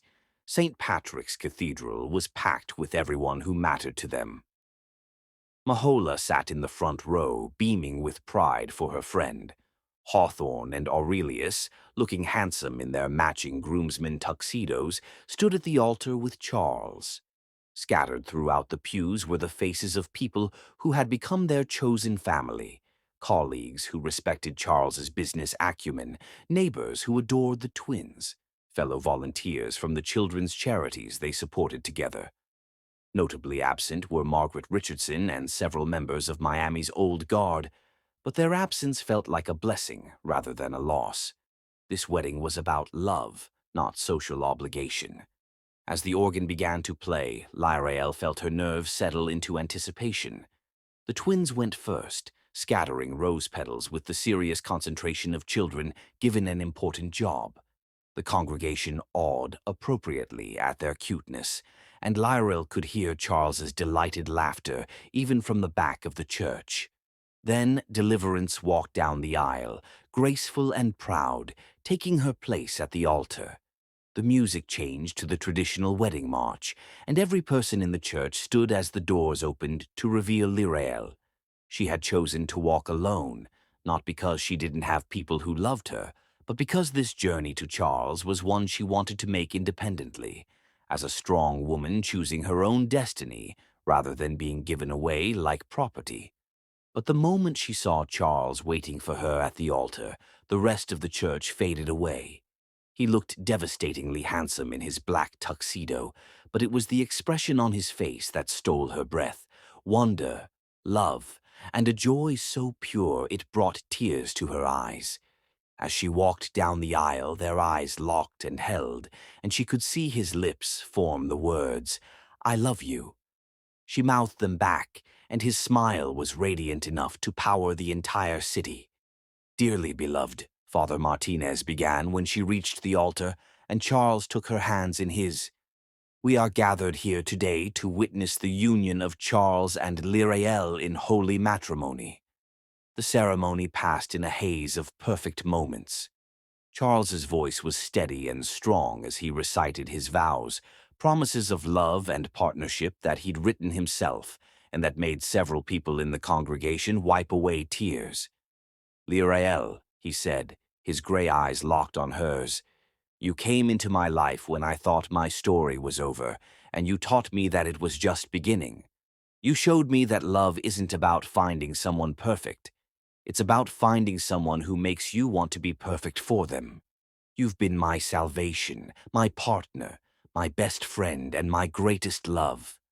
I promise to cherish you, to challenge you, to support your dreams and share your burdens. I promise to love you through every season of our lives, in joy and in sorrow, in wealth and in poverty, in sickness and in health, for all the days of my life." When it was her turn, Lyrael's voice was clear and strong, despite the tears streaming down her cheeks. "Charles, you taught me that love isn't about being grateful for scraps of affection. It's about finding someone who sees your worth and celebrates it every day. You've shown me what it means to be truly valued, truly chosen, truly loved. You and Owona and Kara have given me the family I always dreamed of, but never dared to hope for. I promise to love you with my whole heart, to stand by your side through every challenge, to be your partner in all things, and to build a life with you that honors both who we are and who we're becoming together." "The rings," Father Martinez announced, and Owona stepped forward with Charles's ring, while Kara presented Lyrael's wedding band. As they exchanged rings, both of them were crying openly, and half the congregation was sniffling along with them. "By the power vested in me by the state of Florida and Almighty God," Father Martinez proclaimed, "I now pronounce you husband and wife. Charles, you may kiss your bride." The kiss was tender, passionate, and full of promise, a perfect beginning to their married life. The church erupted in applause and cheers, but Charles and Lyrael were lost in each other, in the moment, in the overwhelming gratitude for a love that had conquered every obstacle. "Mrs. LaPlante," Charles whispered against her lips, and the name sent shivers of joy through her entire body. "Mr. LaPlante," she whispered back, "take me home." The reception was held in the garden of their mansion, transformed into a wonderland of white flowers, twinkling lights, and pure magic. The twins held court at their own small table, telling anyone who would listen about how Miss Lyrrell was now their real mommy, and how they'd helped plan the whole wedding. "Speech! Speech!" Hawthorne called out as the sun began to set, and Charles stood up, pulling Lyrrell to her feet beside him. "When I lost Elena," Charles began, his voice carrying clearly across the garden, "I thought my story was over. I thought the best parts of my life were behind me. I was wrong. Sometimes the end of one story is just the beginning of another. Better one." He looked down at Lyrrell, his love for her written clearly across his face. "Today I married my best friend, my partner, my soulmate, and the love of my life. But more than that, I married the woman who saved my daughters and gave them back their childhood, their laughter, their joy." Charles turned to address Owona and Kara directly. "Girls, I know you understand that Miss Lyrrell, Mommy Lyrrell, didn't replace your first mommy. She could never do that and she would never want to. But she's given you something just as precious, a second chance at having a mother's love." Both twins were beaming, chocolate cake smeared on their faces, but happiness shining in their eyes. "To my wife," Charles concluded, raising his champagne glass, "thank you for teaching me that love isn't about finding someone to complete you. It's about finding someone who inspires you to complete yourself. Here's to our forever." As the crowd toasted and applauded, Lyrael felt a completeness she'd never experienced before. She was no longer the woman standing on the outside looking in. She was home, surrounded by people who loved her, married to a man who cherished her, mother to two beautiful girls who filled her heart to overflowing. Later that evening, after the last guest had departed, and the twins had been tucked into bed with extra kisses and promises that Mommy Lirael would still be there in the morning, Charles and Lirael stood on their terrace overlooking the garden, where they'd shared their first real conversation, their first fight, their first kiss. "Any regrets?" Charles asked, wrapping his arms around her from behind. Lirael leaned back against his chest, marveling at how perfectly she fit there. "Only one." "What's that?" "I wish it hadn't taken us so long to get here." Charles laughed, the sound rich and warm in the Miami night. "But think of how much we appreciate it, because it wasn't easy. Think of how much stronger our love is because we had to fight for it." She turned in his arms, reaching up to cup his face in her hands. "I love you, Charles Laplante, forever and always." "I love you too, Mrs. Laplante, forever and always." As they kissed under the stars, with the sound of the ocean in the distance and the scent of jasmine in the air, both of them knew that this was just the beginning. There would be challenges ahead, joys to celebrate, children to raise, dreams to pursue together. But whatever came, they would face it hand in hand, heart to heart, as partners in every sense of the word. Their love story had weathered every storm, conquered every obstacle, and emerged stronger on the other side. And now, finally, forever could begin. 2 years later. "Daddy, Mommy Lirael, come quick." Owona's voice carried from the garden where she and Cara were playing with their new baby brother, little James Charles Laplante, who had arrived 6 months earlier to complete their perfect family. Charles and Lirael exchanged knowing looks as they hurried outside, already anticipating another adventure in their beautifully chaotic life. Love, as it turned out, was just the beginning of their happily ever after. The end.